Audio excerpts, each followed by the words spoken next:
Hey guys, good morning. How is everybody's morning going? I am Veronica and I am back at it this morning.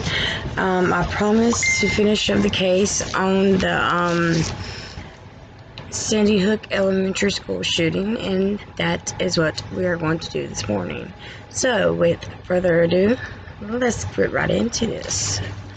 Okay, we left off where they finally entered the building and they find Adam Lanza with a self-inflicted gunshot wound to the head.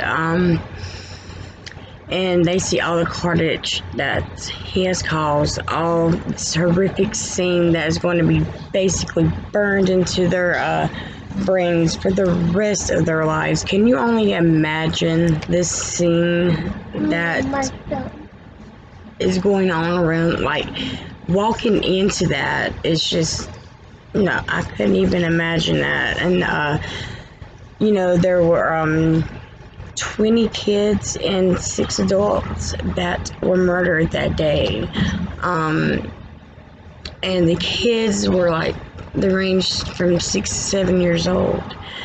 And I got kids that age, and that fear is so real. Like, it is still there because this world, God, is just an evil, cruel place.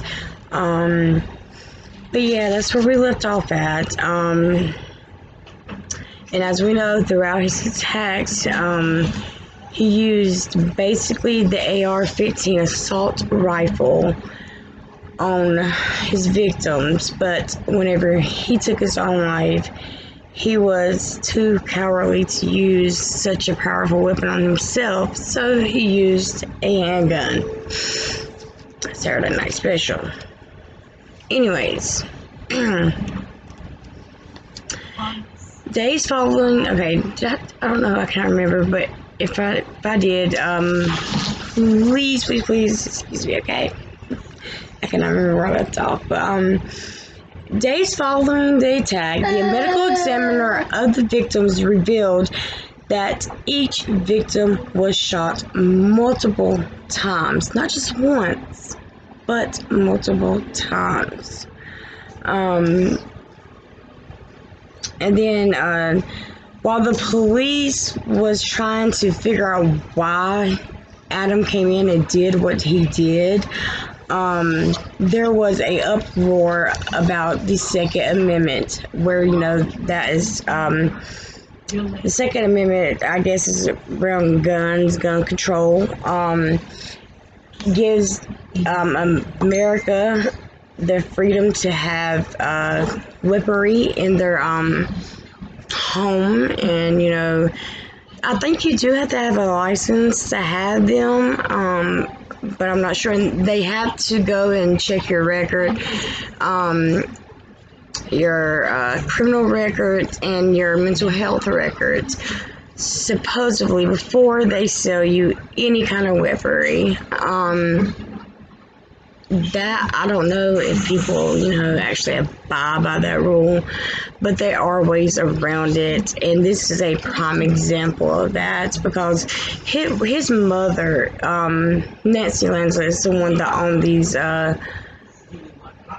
guns, and my question is, what in the heck was she doing with so many guns around the house and so much ammunition to go along with it?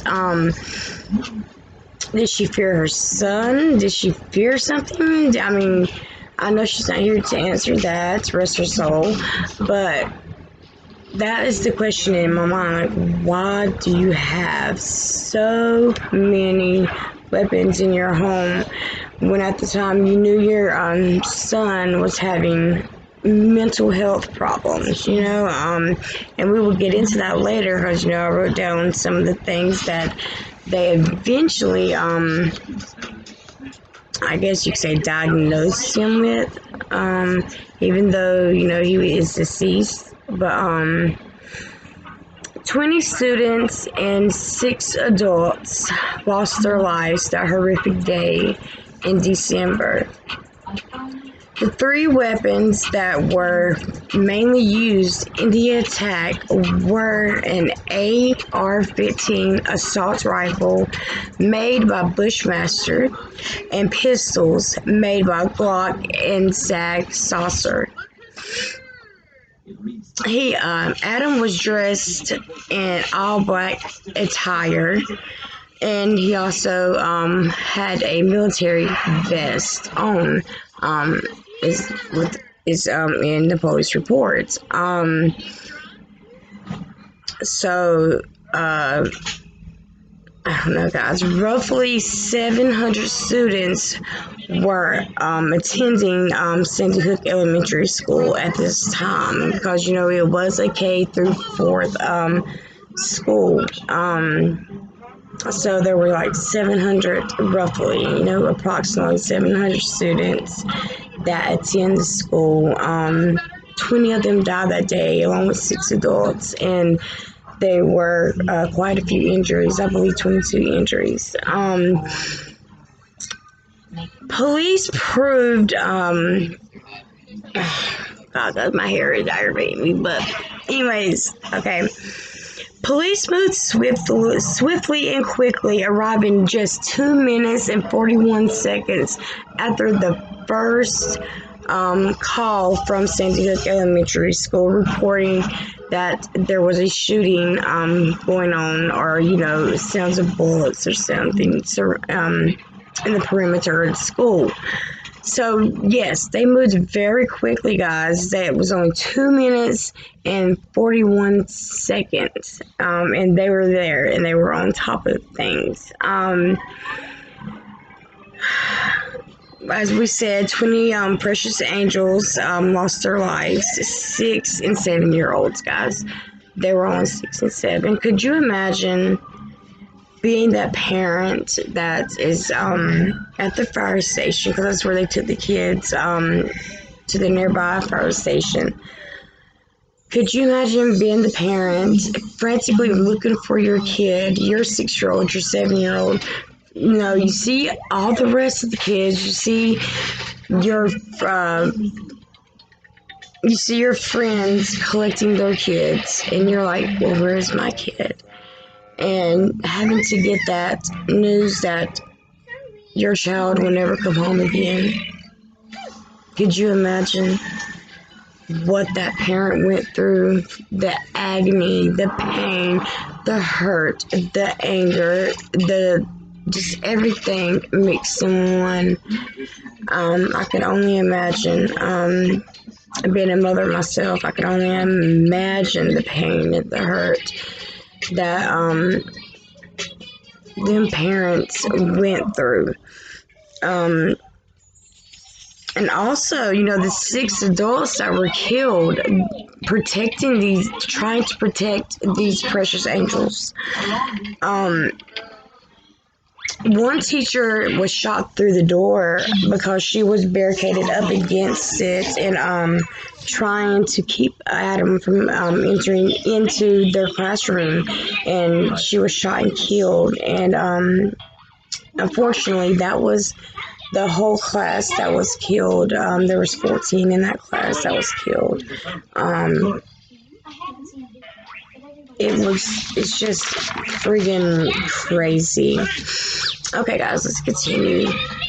Senator Chris Murphy, who was a previous representative for the district, including Newtown, Connecticut, was among those loved ones who learned that their children would never again exit out of that school. Quote, "I'm so sad today, and for the soaring loss that hurts like hell every December the 14th. For those parents, my friends, and it's sad that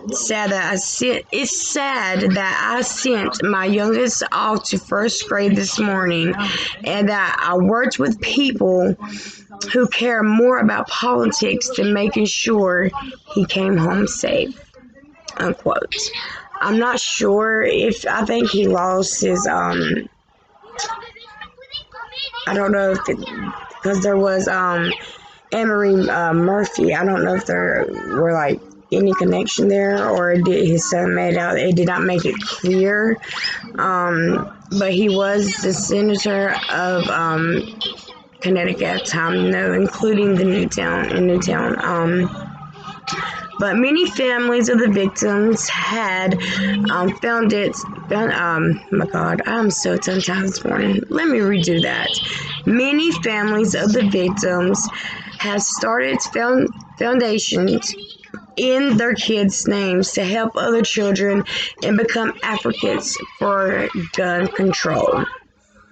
Which, you know, is something needs to be done for real. It really does need to be done with this gun control thing, because it's just completely out of hand how mentally ill and, you know, felons and everything can get their hands on these weapons, and we don't know what their intentions are.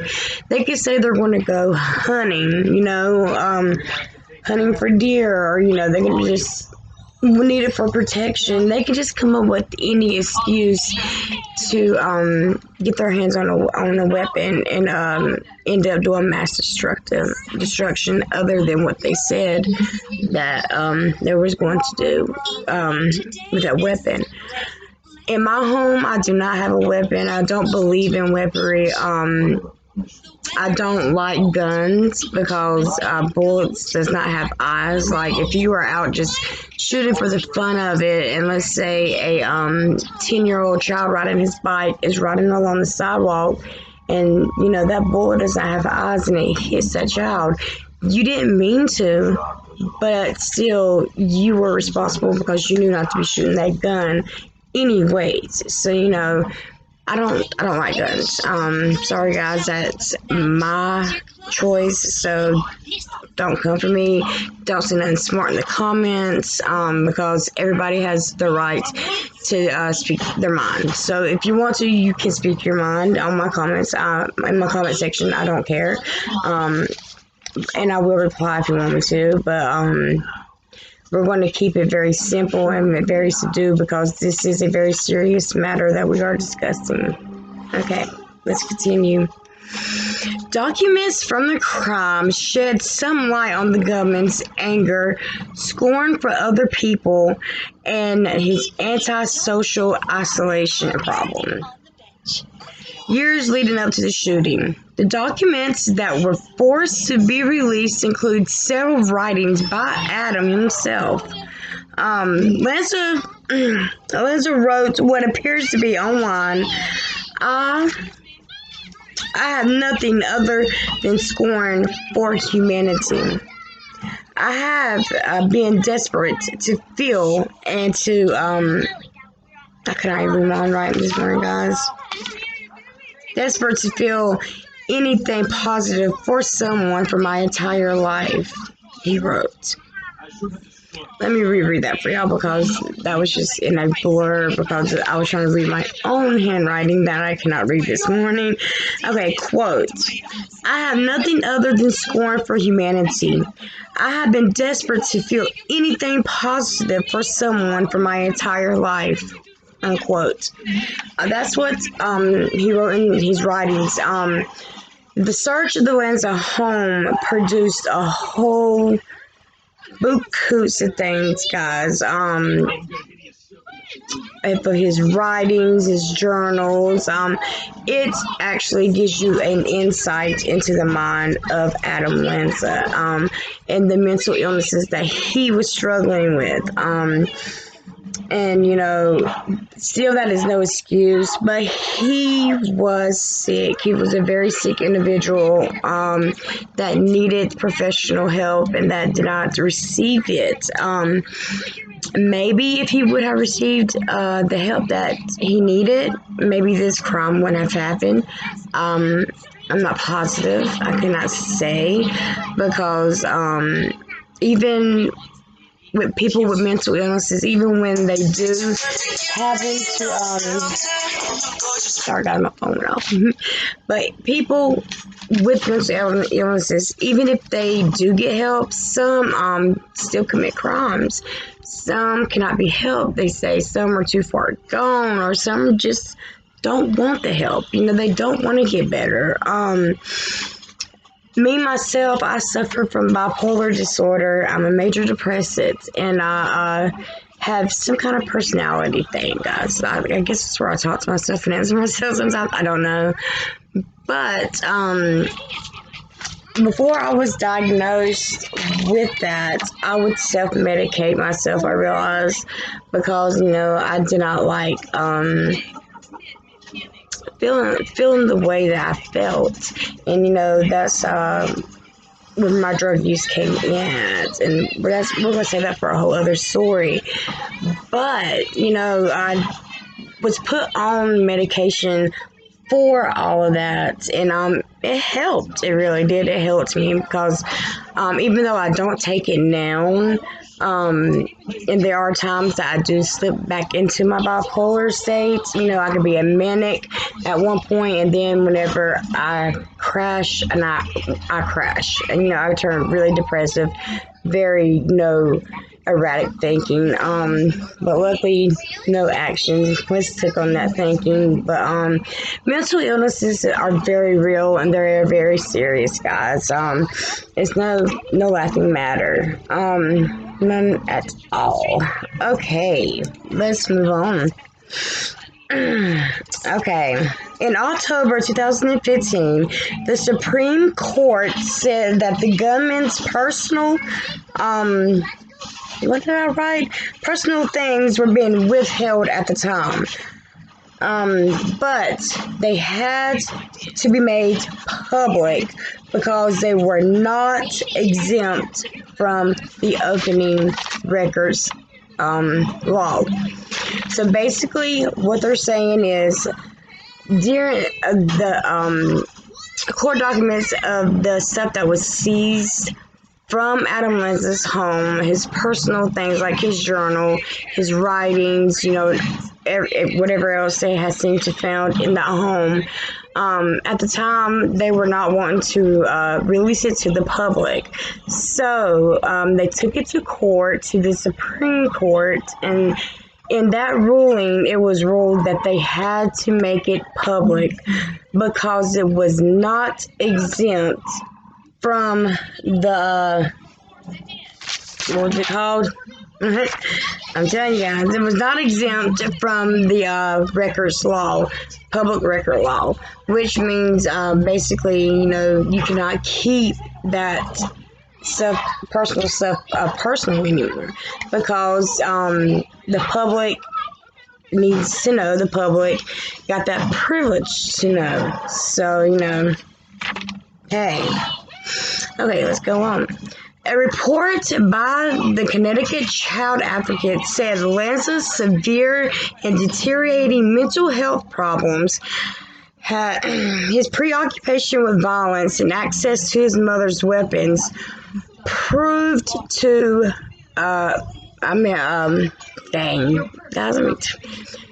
quote, paved a recipe for a mass murder. Proved or paved, I don't remember which one. But, yeah, reading that, his severe deteriorating state and the fact that he had access to his mother's guns, it was a recipe for disaster, mass destructive behavior. You could tell that in him. It was there. It was clear as day. I'm not sure if I know being a mother, you're going to love your son no matter what he does, no matter how he is, no matter nothing, you're going to love him.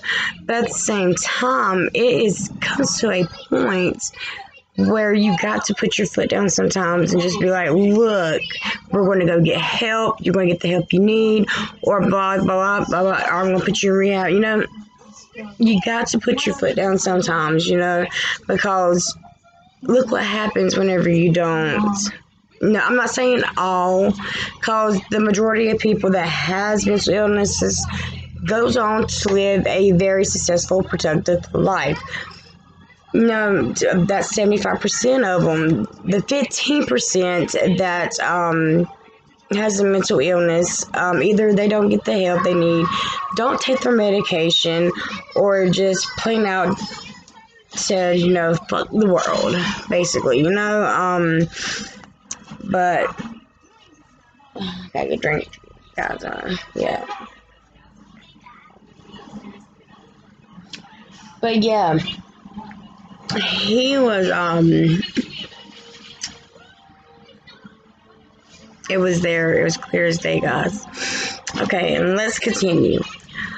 Adam's mother kept him out of school, guys, from 10th grade and up, surrounded by all these arsenals of firearms, and spent long hours, Adam spent long hours playing violent video games. As I remember back in the Columbine shooting, how Eric, he actually invented a video game. I don't know, I can't remember if it was a violent video game or what, but these guys back in the Columbine shooting like to sit and play video games, and they also made basement tapes. That's what they called them, where they expressed their anger. You can tell the anger in them. Adam was basically, his mother just kept him from anything. He was at home constantly. He was homeschooled from 10th grade up. He was surrounded by all this weaponry, all this ammunition. He was able to play all the violent video games that he wanted. His medical and school records included references to diagnosis of he was on the autism spectrum disorder, anxiety and obsessive compulsive disorder.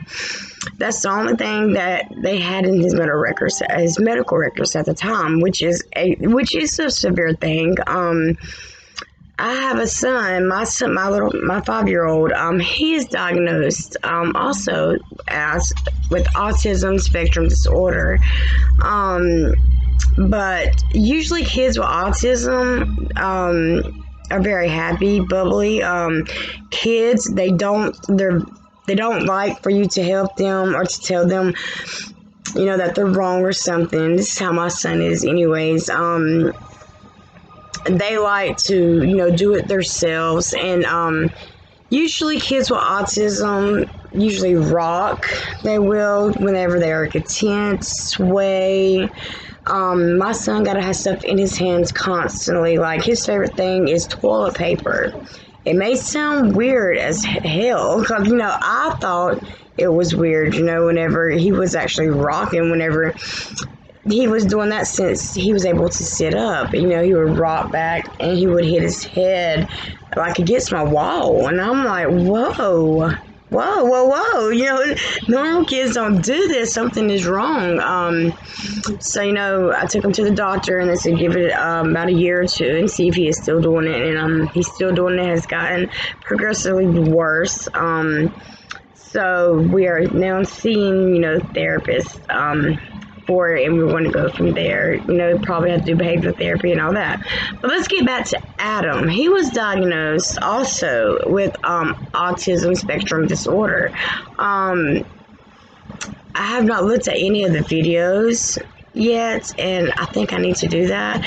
And I will let y'all know what I think on if I see any of the video, I don't know if there's any out there about them. I'm not sure, but I'm going to look that up whenever we're done with this. I just wanted to do this because these babies deserve to be remembered. These adults deserve to be remembered. So I was just so excited this morning to get right into doing this. So let's continue. Okay, where did I stop at?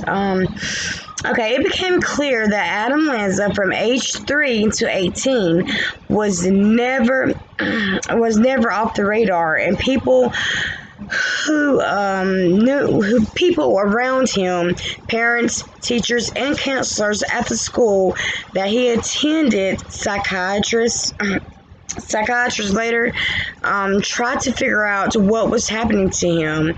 It's very clear now is very clear that nobody grasped the full picture of what he was becoming. And he was becoming a monster. He was becoming a devil in the flesh. And that was pretty much ignored. I'm not saying anybody's at blame, because, his mother, rest her soul, she's dead. They didn't say nothing about his father. He was seeing a psychiatrist and a counselor. I wrote that down, so I apologize, if I said that he didn't. I can't remember. But he was, he was able to see a psychiatrist and a therapist, and, at that time, and also a counselor, at that time, nobody could see this. Like, Adam put on for Sade, like, a mask. Like, if you wanted to fool somebody, you can do that very easily, right, guys? You can be, let's say you are very, very depressed, you're very down, and you're very out. You got to go to work. You're not going to be at work and just sit there, with a growl on your face or anything, right? You're going to pretend to be happy. You're going to pretend to fit in, to be happy, like your life is perfect. You are going to. That's how you want the world to view you. You want the world to view you as a perfect person, as a perfect family, as a perfect person. Nobody is perfect, though, guys. Nobody. If anybody tells you they are perfect, then something is wrong with them, because God made nobody perfect. We are all sinners. We all need to repent, But what was I saying about Adam, though? What did that have to do with Adam? Oh yeah, but he basically put on that, for say, that mask, and wouldn't let the counselor, the therapist, or the psychiatrist get in on his real thoughts or in his mind altogether. So yeah, he had them fooled completely. Okay. Okay, we gotta put this in quotations, because this is what Adam predicted. Adam predicted that he would make a good father because he would treat children as little independent people who just didn't know a whole lot at the time, unquote. Nah, Adam, you would not make a good father. I'm sorry, we're not even going to get on that subject. You would not make a good father. A search of the Lanza home produced writings summarized by previous investigator reports as the Book of Granny.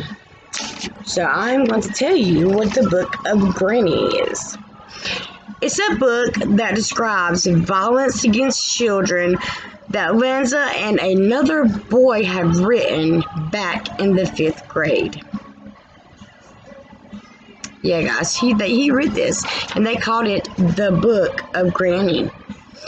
And it's basically, I guess, about killing children, any kind of violence against children. What sicko does this in the 5th grade? What is going on?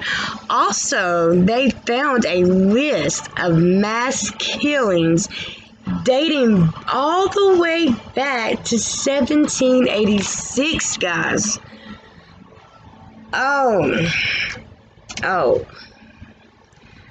Adam has some severe psychological problems, and he really did. And why his mother kept so many firearms around this child whenever she knew that he was sick in the mind, I have no idea. But she is deceased now by the hands of her son, by the gun that she brought.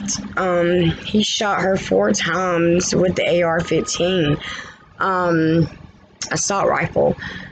Guys, I don't know nothing about guns, but whenever I say that, it sounds like it will be a big gun. I don't know.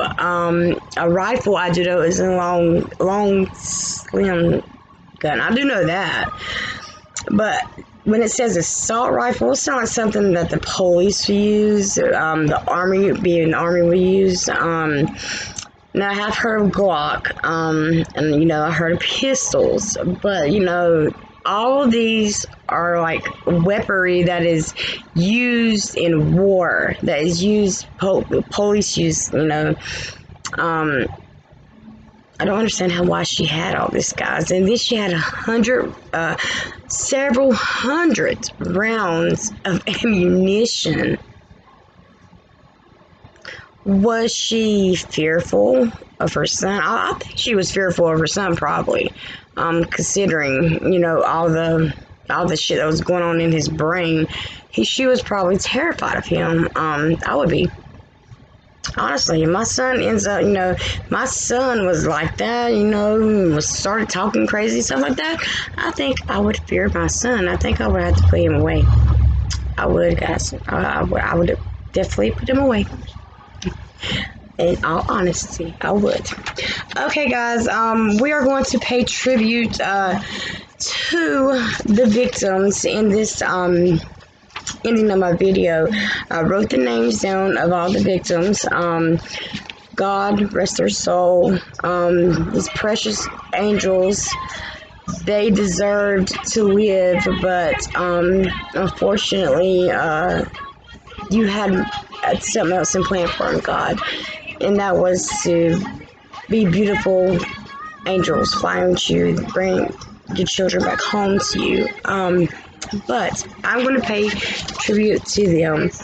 Okay, you got Jessica Rincos, who was 6, Olivia Eagle, 6, Avera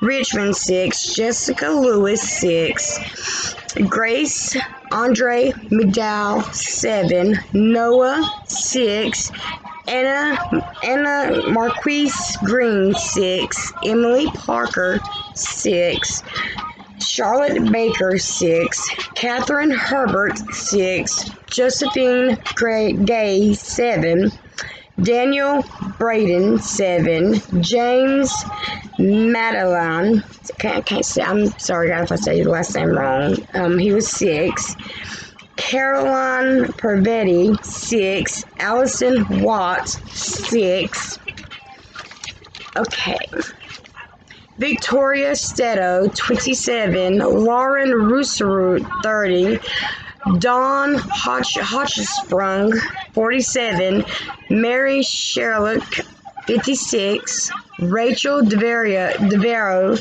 29, Anna Marie Murphy, 52, Nancy Lanza, 52, Dylan Hockley, 6, Madeline Hasso, 6, Chase Kaczynski, 7, Jake Pinto, 6, and Benjamin Wheeler, who is 6.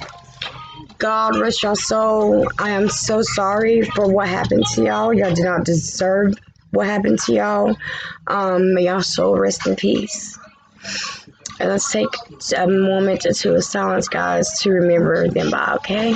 We can bow our heads, we can pray, we can do whatever. And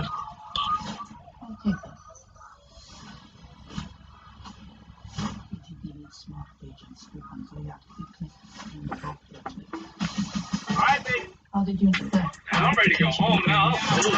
Okay, guys, that is it for me today. I might be back on. I'm not sure what case I'm going to cover next.